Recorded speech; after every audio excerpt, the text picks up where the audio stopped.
Good morning, good afternoon, good evening. We are so honoured here to have our Director General Tedros, Dr. Tedros, I should say, here with us today. And it is a great honour for us to have him join ICN at this Congress. I should say all his credentials, but I'm not going to because everybody knows them already. So what I am going to talk about is our experience throughout his whole term, because I think Dr. Tedros and I became into this different arenas at the very same time. In May, he became Director General in 2017, and at the same time, I became President of ICN. And so we traveled a journey for quite a while over the last 4.5 years. But I have to say that during all that time, he has been a great supporter and a great advocate for nurses throughout the world. I think the first time that we had him was in Barcelona. You gave your first address in Barcelona to our Congress in 2017. And then, after that, we met sometime late in 17 with Lord Nigel Crisp. We went to your office for the first time. And that time we talked about a chief nurse, and we talked about the State of the World's Nursing Report, and we talked about a lot of other things. And shortly after that, you appointed Elizabeth Ero as the chief nurse, and we were delighted about that. And so you were true to your word. And then, of course, we had the NCD High Commission report, which I became a commissioner on, and that was great. But we also had a lot of other connections with the World Health Organization, with the Workforce Planning Organization, with Jim Campbell, and we had lots of work with workforce, with vaccination, with all sorts of other areas of work in relation to the SDGs and universal health care. But then, of course, we came on to the Year of the Nurse and the Midwife. And we met you in Singapore. You joined us, I suppose, surprisingly, you joined us in Singapore. So at that stage, you talked about having designated 2020 as the Year of the Nurse and the Midwife. And that was great, and we were so excited about that, and the whole world was excited about that. As we were working with Nigel Crisp on Nursing Now. But, of course, as we started to have an advisory group for that, COVID-19 hit. And then the advisory group became, I suppose, a supportive network for helping the nurses and supporting the nurses and protecting the nurses. But it also didn't stop us from collecting the data for the State of the World's Nursing Report.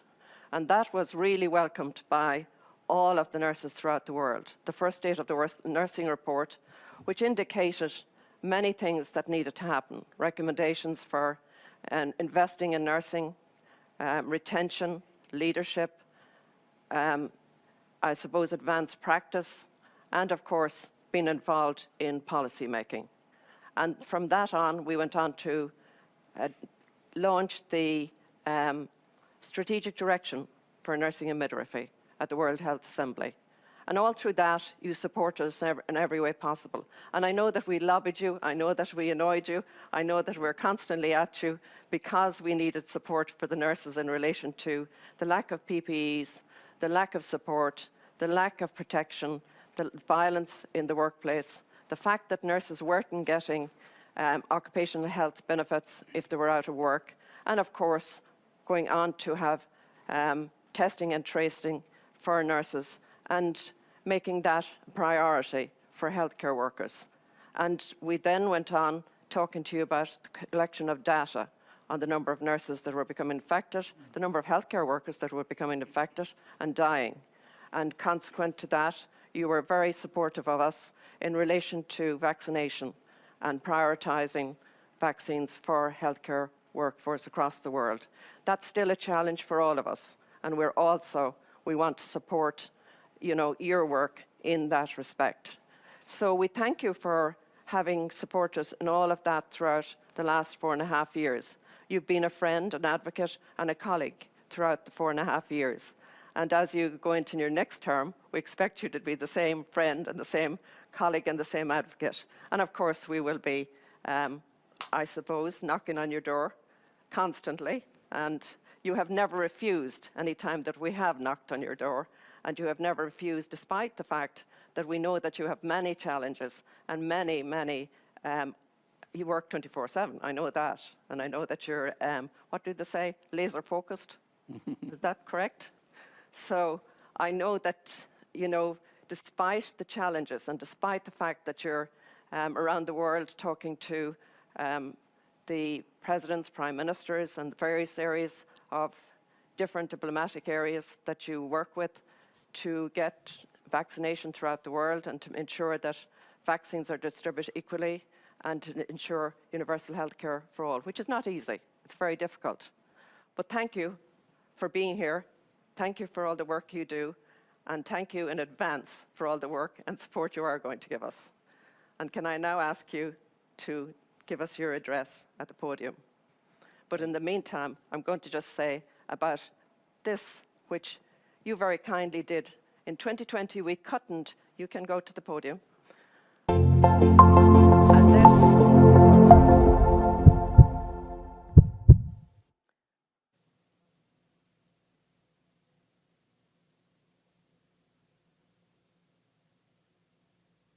Yeah, you're good.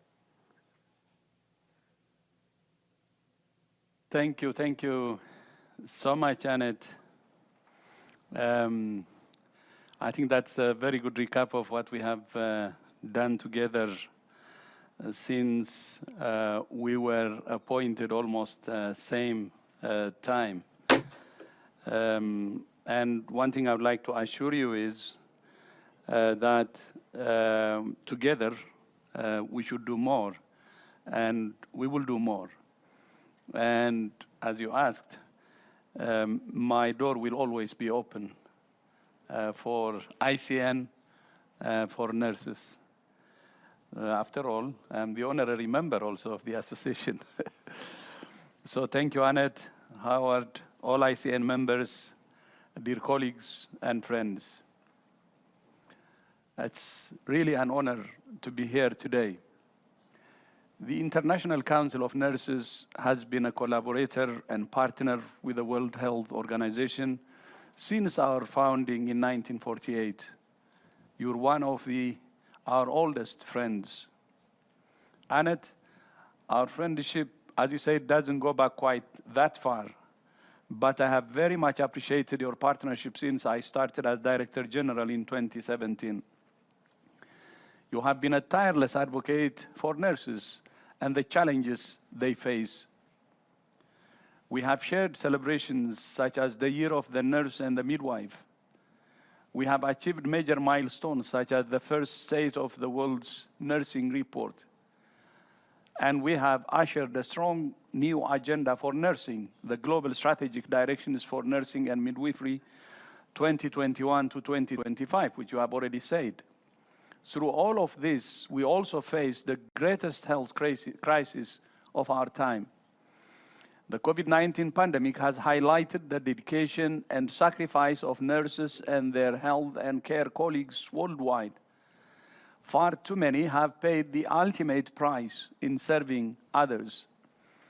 The pandemic has also highlighted the chronic issues of health worker shortages and inadequate working conditions. We know nurses suffer from stress, anxiety, and fatigue. Many of them have not yet had access to COVID-19 vaccinations. We have a moral obligation to protect all health and care workers, ensure their rights, and provide them with decent work in a safe and enabling environment. This includes access to vaccines.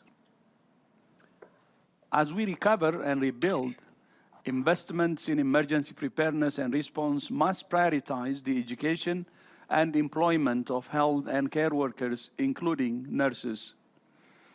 In May this year, the World Health Assembly adopted 2 resolutions on the health workforce.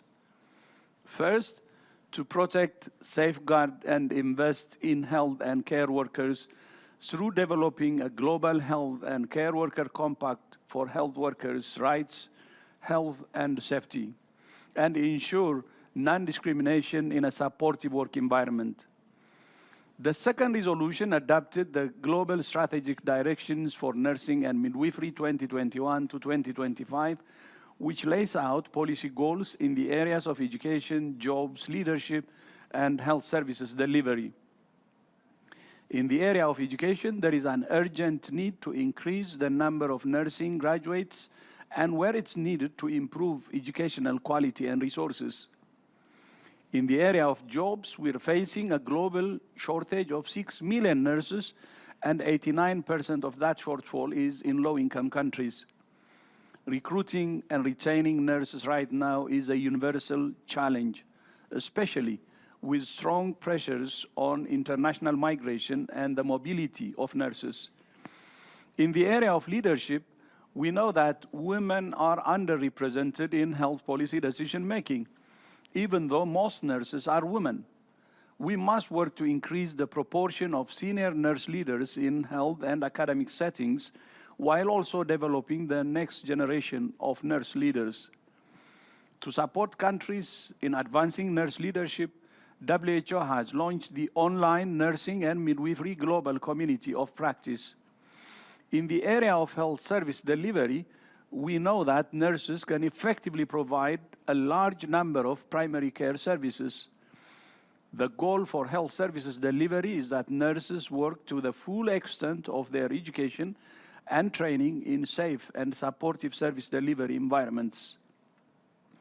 Achieving the strategic directions is rooted in a country-level process of partner engagement, health workforce data, intersectoral policy dialogue, and evidence-informed decision-making on policy actions.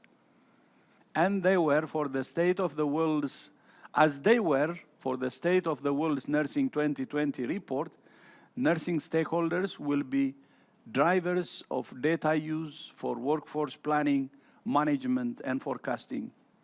Dear colleagues and friends, in this year of the health and care worker, the pandemic has reminded all of us how much we all depend on nurses, from our first days to our last, and why all countries must invest in nurses now and for the future.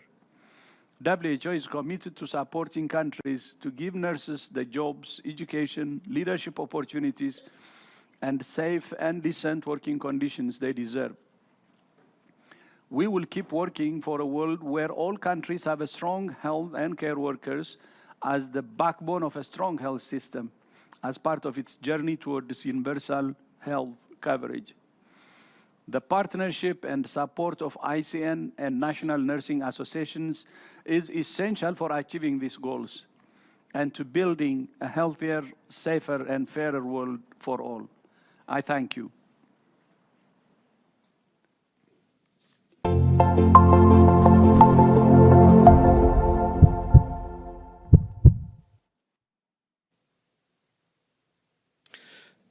Dr. Tedros, thank you once again for your time and delivering your inspiring words to nurses right the way around the world. I remember the great surprise that we created in Singapore, but there was one thing that I always felt very bad about. To create that surprise, we had to take you through the kitchens before you came to the stage. I'm so glad we didn't have to take you through the kitchens today. Look, thank you also for agreeing to take some questions for nurses around the world. We have 5 nursing colleagues who are now going to join us and ask their questions directly to Dr. Tedros. We're going to go to Canada first. We're going to go to Ursula Lamoureux. Ursula is a nurse of 25 years standing. She's been working in long-term care. Ursula, are you there? Can you hear us? Please put your question to Dr. Tedros. Good morning and thank you. I can hear you fine. Dr. Tedros, healthcare workers are at the forefront of the COVID-19 pandemic, performing extraordinary work under extraordinary conditions. While in the early days of 2020, people lined the streets to honor them, they were often underappreciated in real terms. What strategies does the World Health Organization have in place to address these very real concerns? Yeah, thank you. Thank you very much. This is a very important question. You know, during the pandemic, and still we're in the pandemic, especially the early days, I remember people really cheering up on their balconies, appreciating nurses and health workers for their services. And it was a real,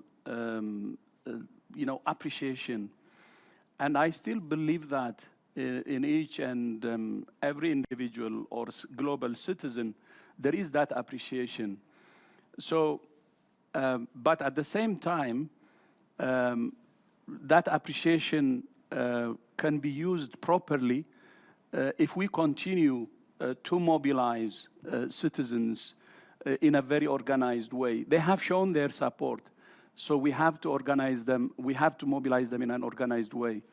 And one thing we can do is, for instance, we have the strategic direction now. The four which I have also outlined in my speech. It could be paid, it could be working environment, and so on. So while advocating for the implementation of this strategic plan or direction, to be implemented by governments, we have to mobilize citizens to demand for that.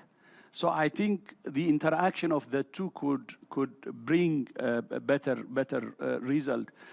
So we have the strategy now, but at the same time, we have to mobilize citizens to support in the implementation of the strategic direction that we have set for ourselves. But I believe nurses deserve protection, nurses deserve respect, nurses deserve better pay, nurses deserve, all that we have already outlined, and involvement in leadership positions, and the rest that we have outlined. And I hope we will work together to make it happen. So mobilizing communities and continued advocating to really push countries or governments to implement, and then the cooperation between us, between the ICN and WHO will be important. Of course, there are many other major stakeholders, by the way, institutions, global and local institutions. We should also use this to make it happen. But one thing I would like to again underline is nurses and other healthcare workers should not feel that the appreciation of citizens is not there. It is there. What we need now is to use it to implement the strategic direction that we have already set. And I would like to, assure you that WHO will do everything. Thank you, Ursula. Thank you, Dr. Tedros. We couldn't agree more about mobilising public support. You're probably aware here in Switzerland, there's a vote of the public at the end of this month about more investment and support in nursing, which our Swiss National Nursing Association have been involved in. We're now going to go to the Philippines. We're going to go to Professor Michael Dino. Michael is a nurse educator and researcher from the Philippines. Michael, please ask your question of Dr. Tedros. A pleasant day to everyone, and good morning, Dr. Tedros. This is Dr. Michael Joseph Dino, a nurse researcher, informaticist, and director from the Our Lady of Fatima University, Philippines. Also a graduate school student from the Johns Hopkins University and president of Phi Gamma Chapter Sigma Nursing. I would like to thank you for an amazing work on progressing the State of the World's Nursing Report and the strategic directions for nursing and midwifery. Will you commit to regular data collection and monitoring for nursing, particularly as it relates to the implementation of the SDNM to ensure that progress is being made? Thank you. We should do that. Annette came to my office a few weeks ago to discuss about, what we should do going forward. Of course, there is a new president for ICN, but she really cares and wants us actually to continue and sustain what we have been doing. And the first question she asked me is, Tedros, are you going to continue, the state of nursing report? Because that's very important for monitoring. And I said, of course. And then you have the strategic direction also. And we need to put together a monitoring mechanism in order to see where progress is and where still challenges or weaknesses are.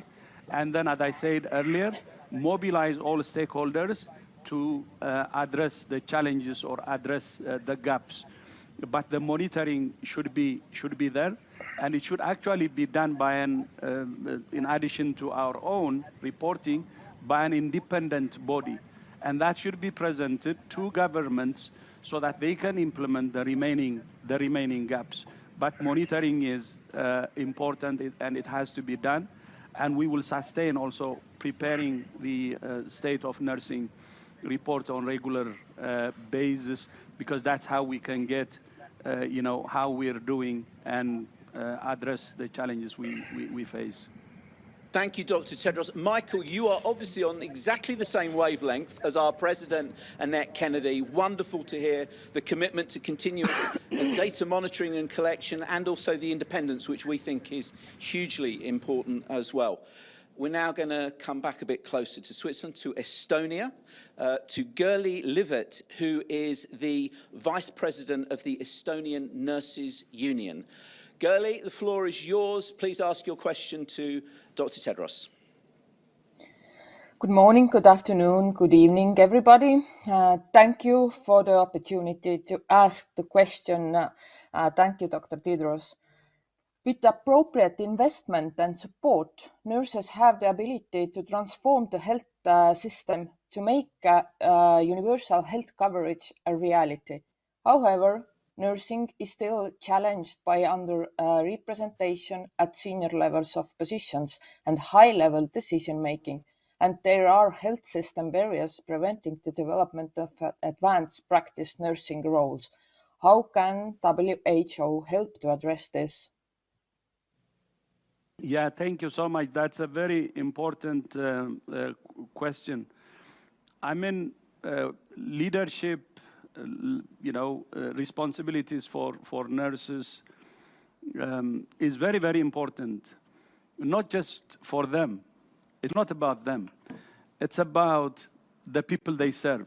If they could lead, then they can serve the communities better. So I think that understanding is very important, and we should start from there. And the second is the lack of nurses in leadership positions is, part of the overall attitude in our communities towards women. So the root cause of the problem should be addressed, just not for nurses, but for women in general. So that's the second part. Then when I come specific to nurses, some countries who have made progress, what they have done is, for instance, when they structure their hospitals, they recognize nursing as its own, cluster. For instance, they have a hospital CEO, and then they put a medical director, a nurse director, and business director. And the nurses directly take responsibility in the areas of nursing services they provide. So leadership at the hospital level. And then they also put nursing as one of the leadership in provincial levels also. And of course, including chief nursing at the national level. So I think we need to take those best practices in some countries and make sure that there is leadership by nurses at all levels, starting from the lowest level. The districts could be in hospitals, health facilities, provinces, and also national level. So I think that kind of approach could help. But at the same time, as I said earlier, addressing the root cause of the problem to address the discrimination we see against women, can address the problems we see related to nurses as well. But we have to do, as I said, specific changes with regard to nursing leadership, and also see it in relation to the rest of the problems we see, in discrimination against women.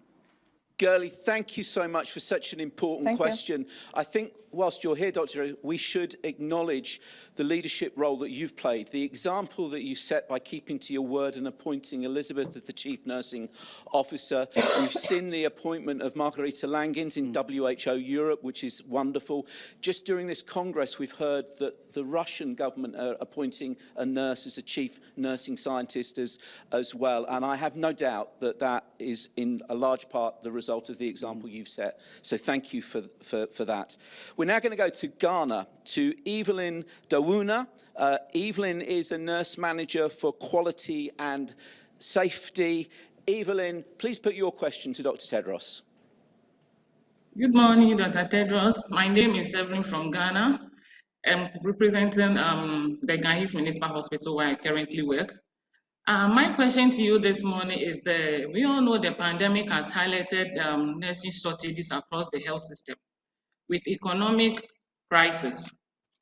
How do you encourage countries to create more jobs, support ethical recruitment, and invest in nursing education?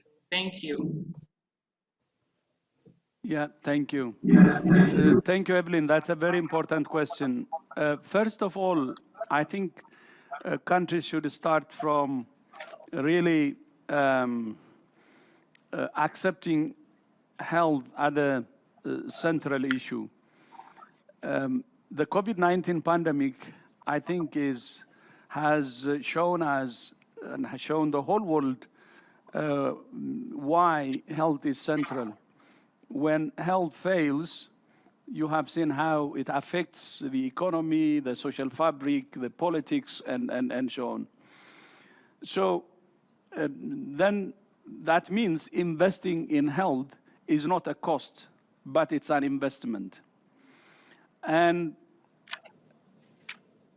targeting health for all or universal health coverage is an investment, not a cost.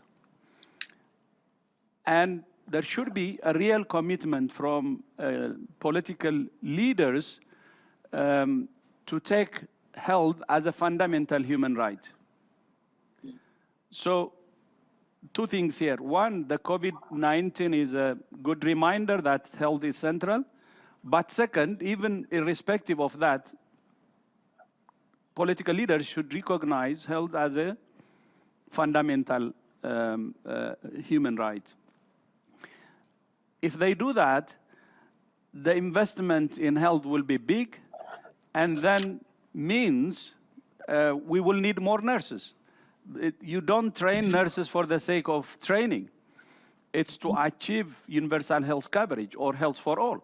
So it will be part of that investment, a needed investment and a must investment. And then countries will move into filling the gap. For instance, we're saying 6 million gap as we speak. And that should be filled. But at the same time, one thing we're asking countries is actually to show the real political commitment to health as a fundamental human right and commitment to health for all. They should put it in their constitution, saying health is a fundamental human right and that they commit to health for all. That's how it can help actually to accept the investment in nurses' education and also in other healthcare workers, considering the goal, based on the goal that we would like to achieve, and to show them that training is not for the sake of training. Having nurses is to achieve health for all. So this is what we're trying to do from WHO side, and we have now the strategic direction also, and overall SDG goals to achieve health for all. I think using those we need to continue to advocate, but the key battleground is at country level. That's where we should mobilize to make sure that governments are understanding and then doing their best, to train nurses, to train other healthcare workers to achieve health for all. And health for all, achieving universal health coverage is only a political commitment that it's possible. Maybe I will give you an example. When I was this is long time ago in 1988. I visited Denmark. It was for a 4 months diploma training on epidemiology. And I had the opportunity to visit their health services. And it was actually the first time that I had health insurance in my life, for a 1-year health insurance. And that triggered the interest to see or visit their health services. And I was really impressed. And that's where, by the way, I was influenced that health for all or universal health coverage is possible, because they have done it. You go to health services, you don't pay anything. You just have full service on anything you want, actually. And if you see the health workforce, the different categories, the balance and so on is really amazing. The key here is the commitment of the country to make it happen. So the Scandinavian model is a good model, and I believe it can be done anywhere. So we need to push together, though, ICN, WHO, and other stakeholders, not only to hire more nurses, but the other very important is to have good working environment, addresses all the things that we have said, starting from protection to pay and the rest. Thank you. Evelyn, thank you so much for the question. Dr. Tedros, we heard from Helen Clark at the beginning of our Congress making a point very similar to you about the importance of legal and constitutional underpinning for investments in health. We share your concern that we've heard a lot of commitments from countries, but we need to see that followed up and delivered on. We know that you have a World Health Assembly special meeting coming up in November, and I can assure you that ICN, through our intervention, will be absolutely supporting that point that you make. I'm going to go now to our last questioner. We're now going to go to Pakistan, to Dr. Rafat Jan, an educator, an associate dean from the Aga Khan University. Dr. Rafat, please put your question to Dr. Tedros. Assalamu alaikum, good afternoon, and good evening, and good morning to all of you. And thank you, Harvard and ICN, to giving me this opportunity on behalf of my dean, who is traveling today. And my question is that as the world is facing a potentially catastrophic shortage of nurses and midwives over the next decade, there is a real problem that international recruitment take place, which may fail to adhere ethical principle, and that leaves vulnerable health system stripped of their most valuable asset, that are qualified nurses and midwives. Dr. Tedros, how does WHO plan to address such issue and challenges? Thank you. Yeah, thank you very much. I think that situation has worsened because of COVID. Some countries had gaps in their health workforce. Because they have money, they poach it from other countries who cannot sustain their workforce. I think we have to address it because of not that, even the deterioration of the situation, but even before then, even before COVID hit, it was a problem. So we have now a code. By the way, you said the assembly, 73rd, we had an agenda on nursing, 74th assembly, the same, and we will have now in 75th. So I think the code will be discussed at the assembly in May 2022, and we hope the member states will take this very, very seriously. And of course, migration cannot be prevented, but it should be a very organized one, and that doesn't affect the country, which is the origin country, and also make sure that the receiving end is paying what is expected of that country. So there should be a balance between the country that's giving, the country which is receiving, and also the individual. Should be a balance of that.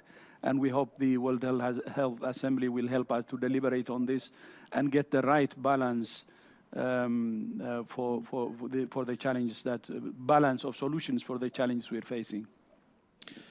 Dr. Rafat, thank you so much for your question. And just to say that we at ICN are monitoring very closely the situation with migration, because we are seeing increasing patterns of migration from countries who may be least able to afford to lose their nurses to countries that have shortages. As Dr. Tedros said, we absolutely agree with you on the principle of mutuality, but we need to see the evidence. We need to know that it's mutual. It's not just words of there's mutual benefit. We need to see that in practice. Exactly. Colleagues, all of you, I think your questions were excellent and the answers were equally excellent. And I think, Dr. Tedros, every time that you speak to us, you don't fudge, you don't go around the bush, you give us direct answers to the questions that we give, and we're hugely grateful to you and admire and respect you for your honesty as well. Thank you for finding the time to take those questions today.